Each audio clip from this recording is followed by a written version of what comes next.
Welcome to another episode of Christopher Winn's I Never Knew That, opening the door onto a world of knowledge, adventure and surprise, as we travel around Britain and Ireland in search of entertaining stories and fascinating facts that will make you want to exclaim again and again, I never knew that.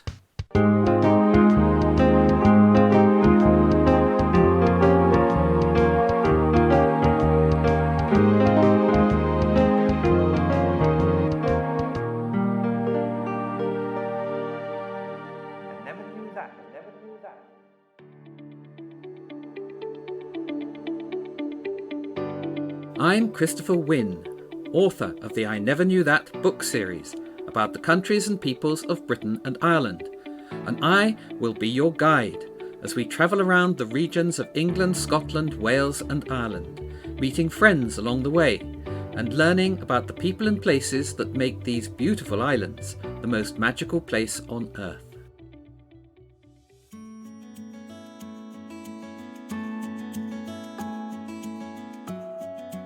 In this episode, we explore the east of England, taking in the Lincolnshire of Alfred Lord Tennyson, the most beautiful building in the world in Cambridgeshire, an Englishman's castle in Norfolk, the Suffolk that inspired an artist, and an ancient cathedral on the edge of the world in Essex. Stop 1. Lincolnshire Wolds.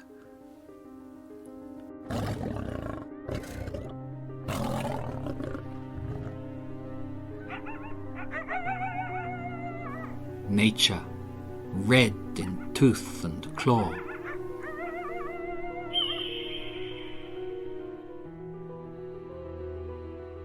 These words from Alfred Lord Tennyson's In Memoriam scarcely apply to the lovely, gentle Lincolnshire Wolds where the poet was born. 220 square miles of bare, beautiful chalk and limestone hills, running north-south parallel to Lincolnshire's North Sea coast. An area of outstanding natural beauty, draped with waving poppy-strewn pastures and edged with some of the most attractive villages and market towns in England.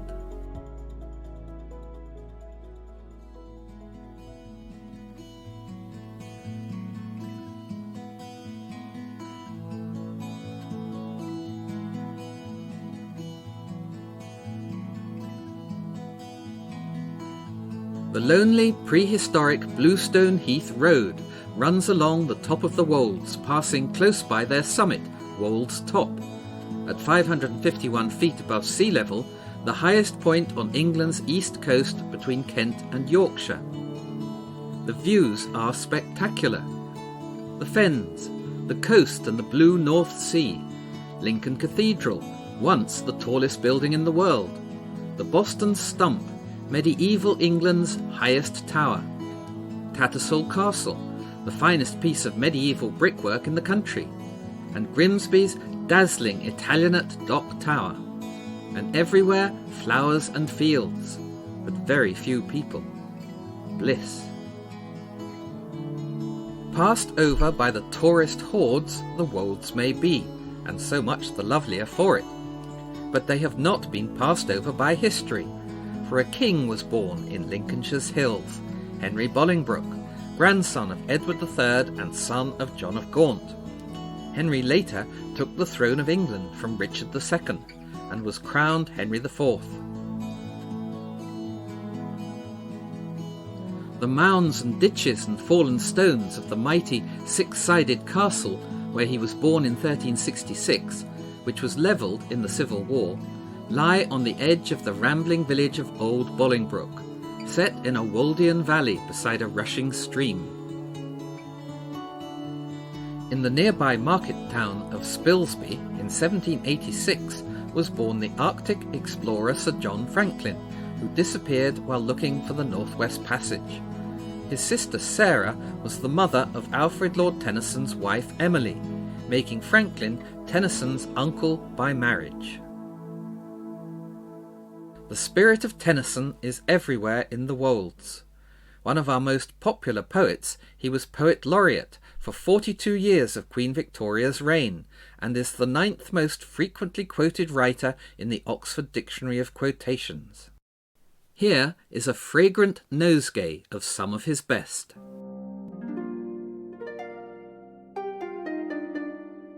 There's not a reason why, there's but to do and die. My strength is as the strength of 10, because my heart is pure. To strive, to seek, to find, and not to yield. So much to do, so little done. And my personal favourite, someone had blundered.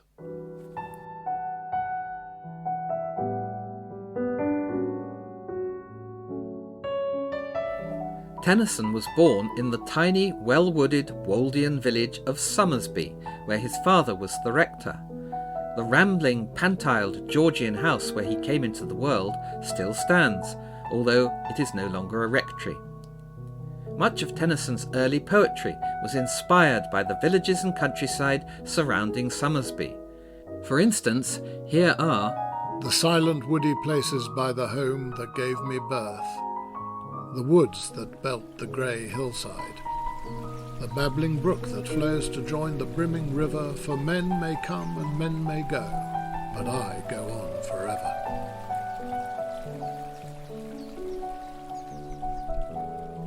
A mile down the road from Somersby is Harrington Hall, a ravishing pink-brick 17th century house set in pretty gardens, where Tennyson issued his famous invitation to the daughter of the house, Rosa Baring, "Come into the garden, Maud." Alas, she never did, leaving the poor chap talking to the flowers. But then, 'tis better to have loved and lost than never to have loved at all, as the poet tells us. A little further east lies Gunby Hall, now National Trust, but built by the Lincolnshire family of Massingberd in the reign of William and Mary, and much beloved by Tennyson, who wrote of it, "And one, an English home, grey twilight poured on dewy pastures, dewy trees, softer than sleep, all things in order stored, a haunt of ancient peace."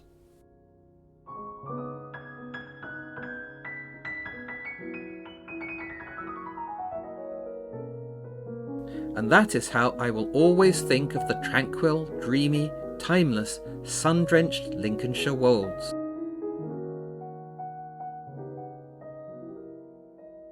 A haunt of ancient peace.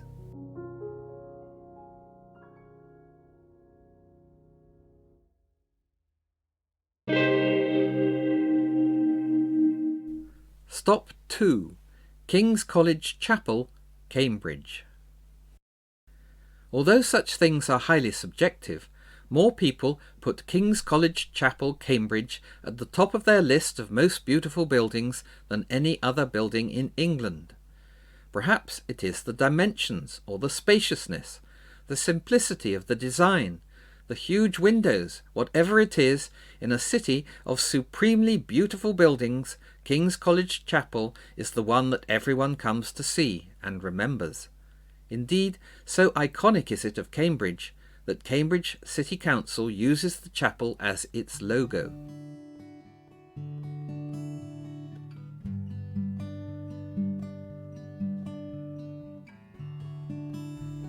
The foundation stone of King's College Chapel was laid on the 25th of July 1446 by the 19-year-old Henry VI, who 5 years earlier had founded King's College for 70 scholars from Eton, his other great educational foundation.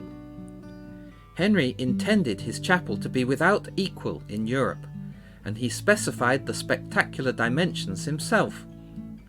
The interior is 80 feet high from floor to ceiling, 40 feet wide and nearly 300 feet long, but such is the genius of the design, it appears even higher, wider and longer. Work was interrupted in 1455 by the outbreak of the Wars of the Roses between King Henry, who was of the House of Lancaster, and Richard of York, and when Henry was captured in 1461, work on the chapel stopped altogether. By this time, the foundations had been laid and a section of the walls raised. Not much happened during the reign of the triumphant Yorkist king Edward IV, but when he died, his brother Richard III ordered work to begin again. The chapel's growing pains are easy to discern, for the lower walls, completed under Henry VI, are built of white limestone from the college quarries at Tadcaster in Yorkshire, while the chapel was finished off with darker Oolitic limestone from Northamptonshire.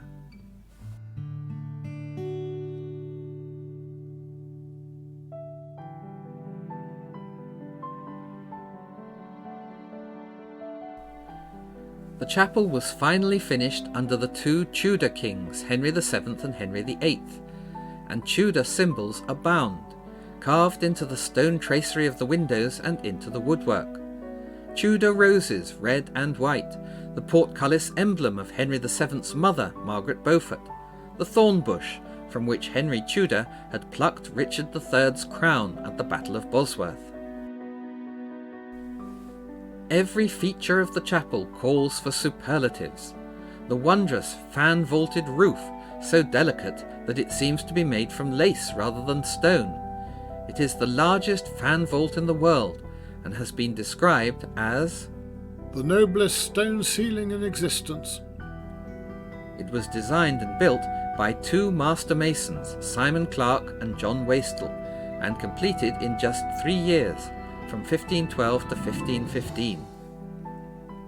The huge, magnificent stained glass windows, 12 on either side with 2 even larger windows east and west, tell stories from the Old and New Testaments, and are widely praised. The finest series of pictures in glass on a large scale anywhere in the world. The great rood screen, one of the earliest examples of Renaissance art in England, was commissioned by Henry VIII to celebrate his marriage to Anne Boleyn, and is carved throughout with their initials. It was declared at the time the finest piece of woodwork this side of the Alps, and was later described by Pevsner as the most exquisite piece of Italian decoration surviving in England.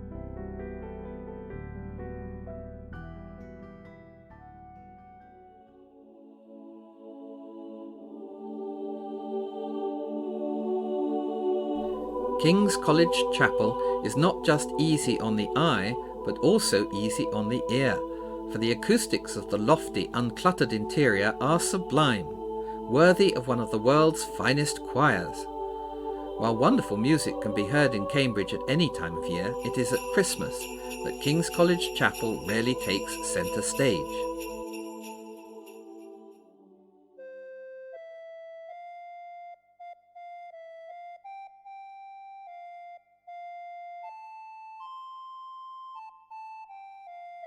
For many people, not just in Britain but around the world, Christmas begins definitively at 3 p.m. on Christmas Eve, with the world's most famous carol service, the Festival of 9 Lessons and Carols from King's College Chapel in Cambridge. The service was the idea of the Dean of Kings, Eric Milner White, and was first held in 1918, not just to celebrate the end of the First World War, but also as a way of making Church of England services more accessible and dynamic. The order of service was adapted from one devised in 1880 by Edward Benson, the then Bishop of Truro, as a way of keeping people out of the pubs on Christmas Eve.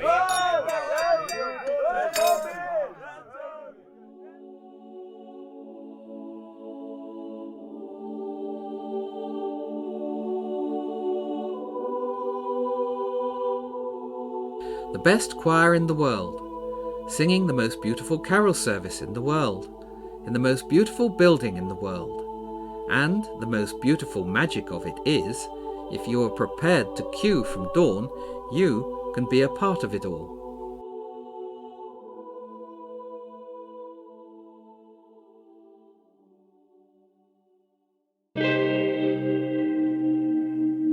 Stop 3, Holcombe Hall, Norfolk. An Englishman's home is his castle. So declared Sir Edward Coke, spelt Coke, C-O-K-E, but pronounced Cook, Chief Justice to James I, author of the Petition of Rights of 1628, setting out specific individual protections against the state, and celebrated defender of the common law. Sir Edward Coke's descendant, Thomas Coke, not the travel agent but the Earl of Leicester, took his ancestor Sir Edward at his word, and built himself a vast home, more splendid than any castle, on an area of heathland and marsh on the North Norfolk coast.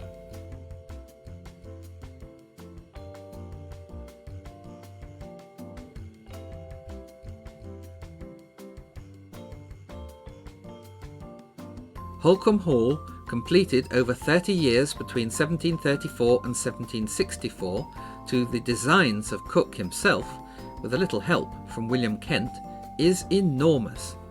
The north facade stretches for 360 feet, and the main block is flanked by 4 pavilions, each the size of a modest country house. Built of slightly daunting yellow-grey bricks made locally on the estate, Holcombe has been described as the purest expression of Palladian architecture in Britain, and also boasts the finest Palladian interior in England. One enters the house through the marble hall, described modestly in the guidebook as perhaps the most dramatic entrance hall in all England, where a grand marble staircase rises past 18 fluted Ionic columns of ivory, pink, purple and brown Derbyshire alabaster, beneath a high, richly coffered ornamental ceiling. The effect is alive and overwhelming, a Roman temple set in the Norfolk countryside.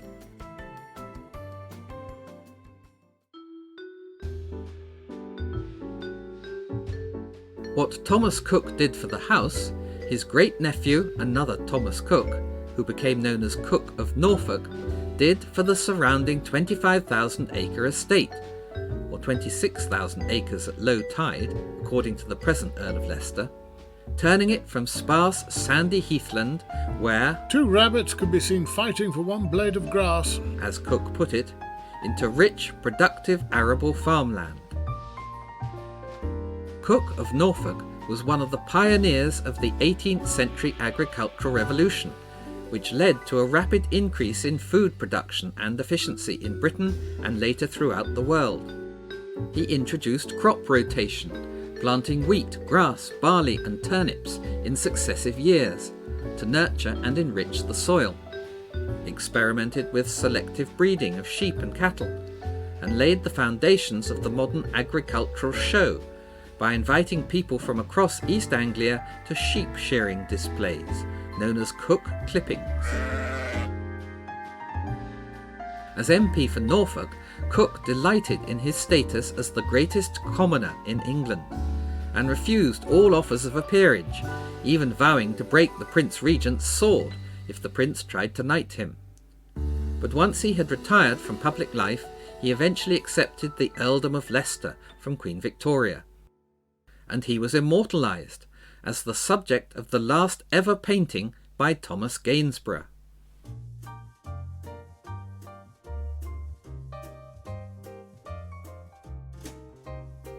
A subsequent Cook found himself immortalised in a slightly different fashion, as the instigator of that most iconic item of British headwear, the Cook hat, or, as it is better but incorrectly known, the bowler hat.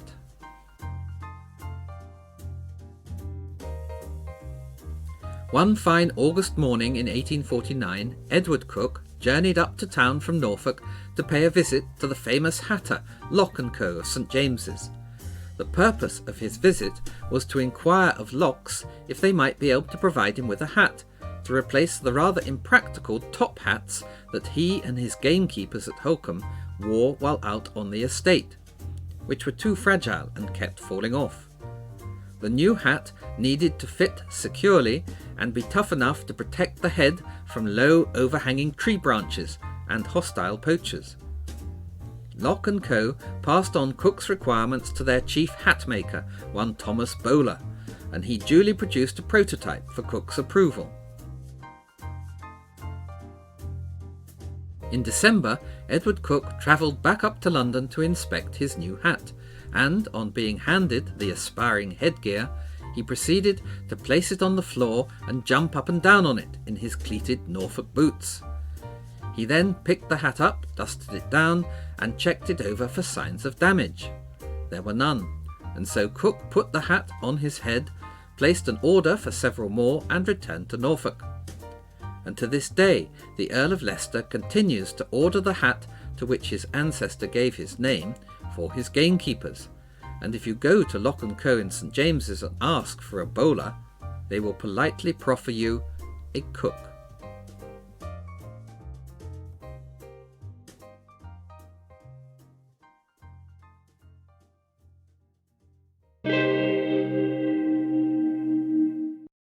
Stop 4. Gainsborough's house, Sudbury, Suffolk. Nature was his teacher, and the woods of Suffolk his academy. While Cook of Norfolk was the subject of Thomas Gainsborough's last known painting, the subject of Gainsborough's first known painting was a pear tree, standing in the garden of his childhood home in Sudbury in Suffolk.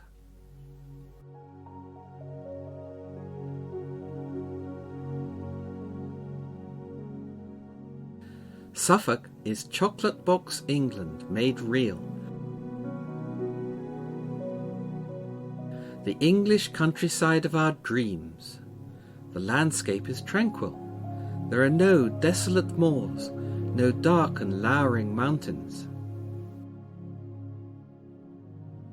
The highest point in Suffolk, Great Wood Hill near Reed, is a mere 420 feet high. But Suffolk is not flat. It undulates seductively. No other county resembles our romantic vision of England so closely, and this is due in part to the paintings of Thomas Gainsborough.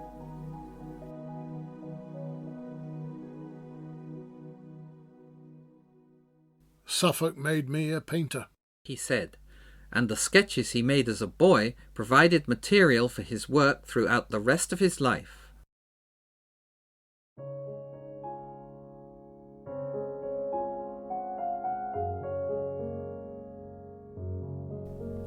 Gainsborough was born in 1727 in a handsome 16th century townhouse in a pretty street at the heart of peaceful Sudbury, an ancient place set beside a bend of the River Stour and surrounded by the oldest continuously grazed fields in England.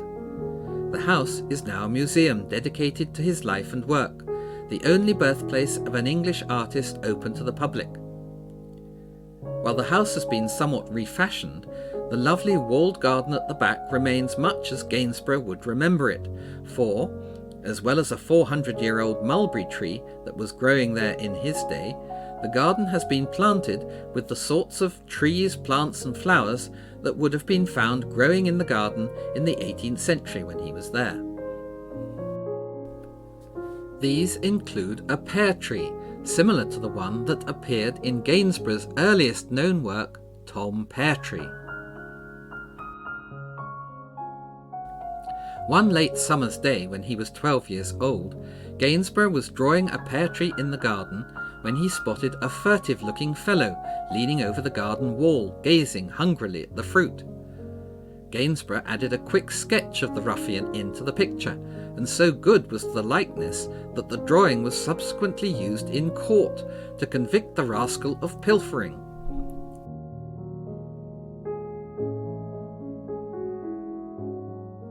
Gainsborough later turned the sketch into a life-size portrait in oils on wood, which he called Tom Peartree, and he placed it on a wall outside his home in Ipswich to advertise his work.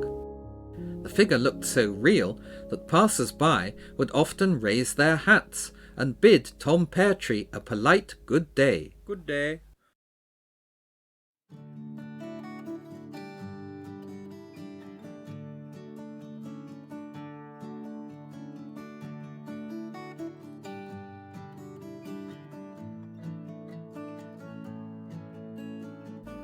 Equally lifelike is the bronze statue of Gainsborough holding a palette and brush, which stands in front of St Peter's Church in Sudbury's marketplace, gazing down what is now Gainsborough Street, towards the house where the artist first saw the gentle Suffolk light. He would surely still recognise the street that now bears his name, for it can be little changed as it leads down from the house to a mill pool, past a clutch of gorgeous 15th century buildings, such as the timbered and gabled Chantry House, its corner bracket carved with angels and flowers, and the Salters Hall, with its high-pitched gable and lovely oriel window, the bracket below sumptuously carved, with a man holding a rabbit, a dog at his feet, a saddled horse on one side, and some sort of animal, a lion possibly, on the other side.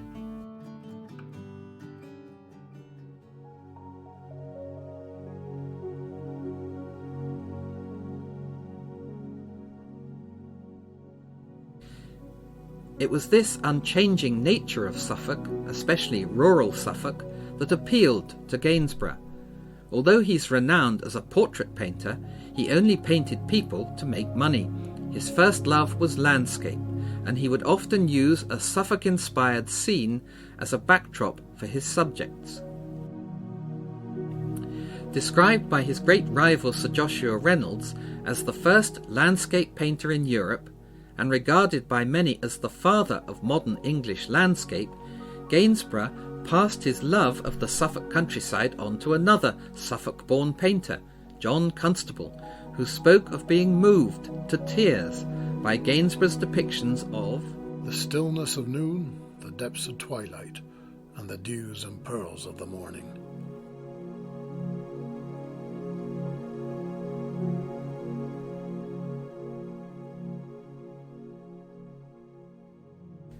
Gainsborough rarely portrayed real scenes, infusing imaginary landscapes with a Suffolk-like aura.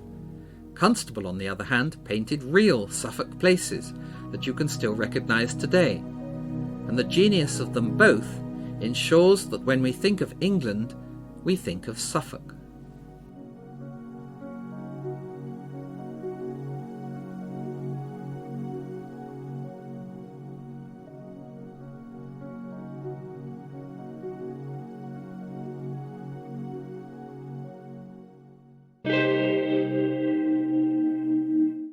Stop 5. Bradwell-on-Sea, Essex.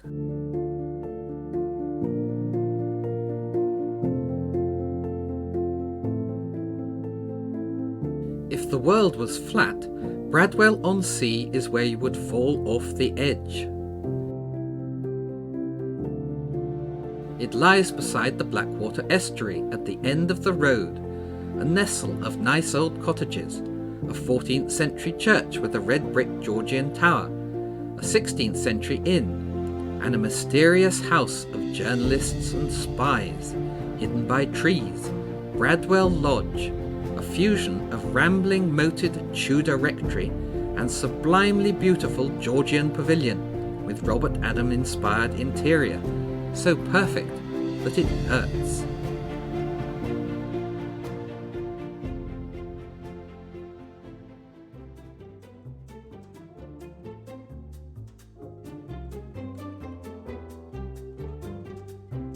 The pavilion wing was added in 1780 by the colourful MP, magistrate, journalist, duellist, pugilist and playwright, the Reverend Sir Henry Bate Dudley, whose willingness to get into fist fights earned him the nickname the Fighting Parson, and whose uncompromising journalism as the first editor of the Morning Post and founder of the Morning Herald earned him the nickname the Reverend Bruiser, as well as landing him in Newgate Prison for libelling the Duke of Richmond.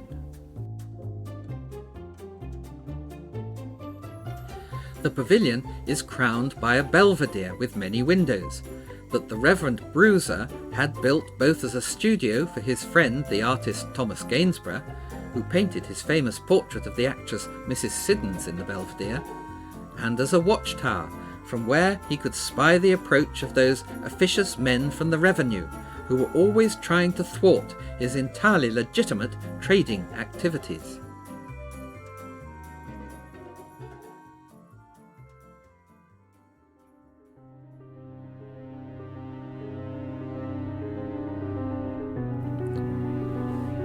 A century or more later, in 1902, the Anglo-Irish politician and writer Erskine Childers decided that the quiet and secluded Bradwell Lodge would make the perfect retreat while he was writing his spy novel, The Riddle of the Sands, about two young men on a yachting holiday who stumble upon a German plan to invade England. This hugely popular novel, never out of print, is considered one of the first, if not the first, modern spy thrillers. Childers, a keen sailor, would later use his own yacht to smuggle arms into Ireland for the Easter Uprising in 1916.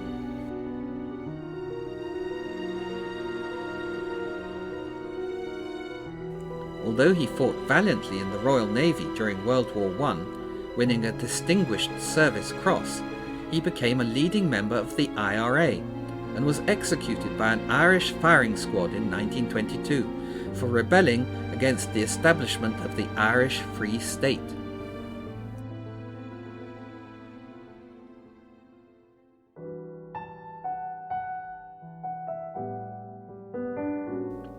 In 1938, a somewhat run-down Bradwell Lodge was bought by Labour politician, MI5 informant and suspected KGB spy Tom Dryburgh, who in 1933 had invented the modern gossip column.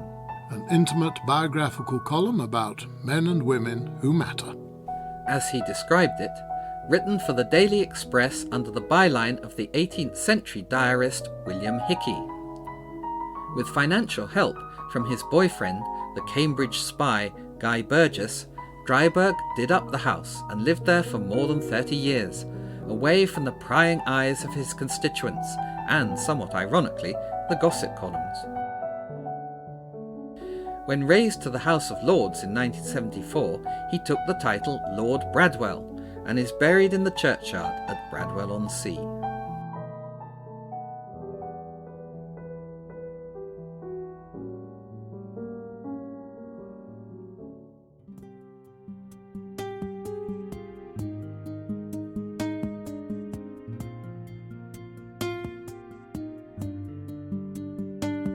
Should you dare to step into the great emptiness beyond Bradwell Lodge, along a grassy track towards England's furthest east, where the metal grey sea and the sky become one, and the desolate marshes echo to the cries of seabirds and the crashing of the waves, you will come to England's earliest cathedral, St. Peter on the Wall, founded by St. Ced, on the very spot where he landed in AD 653 on his mission to convert the East Saxons to Christianity. The Romans knew that the world stopped at Bradwell, or Ortona as they called it, and they built a mighty moated fort there, 500 feet long and 300 feet wide, with walls 12 foot thick to guard against the sea monsters.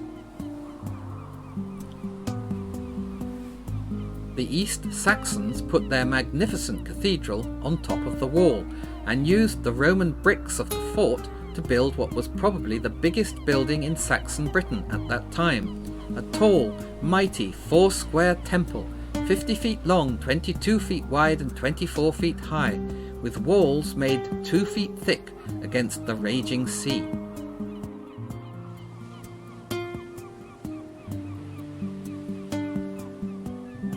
For more than 700 years, the church drew pilgrims to this wild place, until a village began to rise amongst the trees set back inland, away from the marsh wind, and with a new church at its centre. The Saxon church was abandoned to the North Sea storms, passing out of all memory until in 1920 a weary traveller paused to rest in what he thought was a farmer's barn, pondered on the high gables, the Roman bricks, the arches, the noble proportions, and realised he had stumbled into somewhere thrilling. The cows and the hay bales were removed, and England's first cathedral was revealed in its glory. The building was lovingly restored, and its long wait across the centuries for prayer and song to be heard again within its walls was finally rewarded.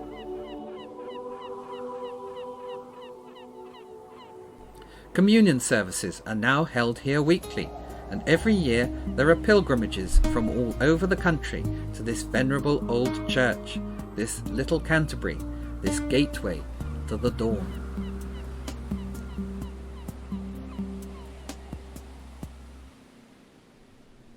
There is nowhere quite like it.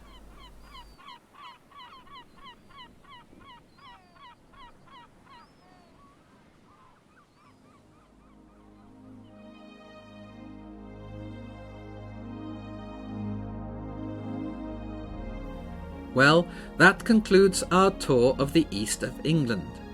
In the next episode we visit London, the UK's capital city, taking in London's first and best man-made viewpoint, the room where a shy 18-year-old girl became a queen, a secret garden, the house shared by two of the world's greatest musicians, and an inner-city church gone green.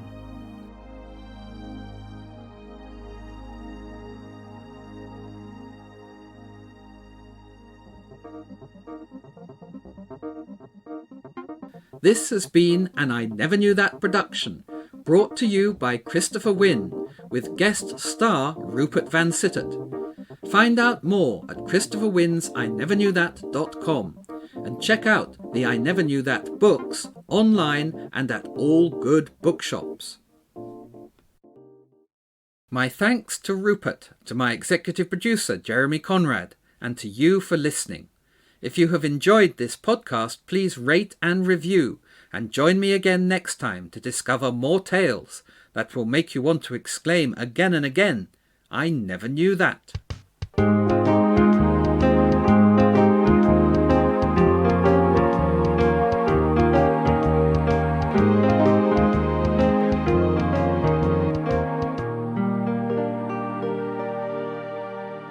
never knew that.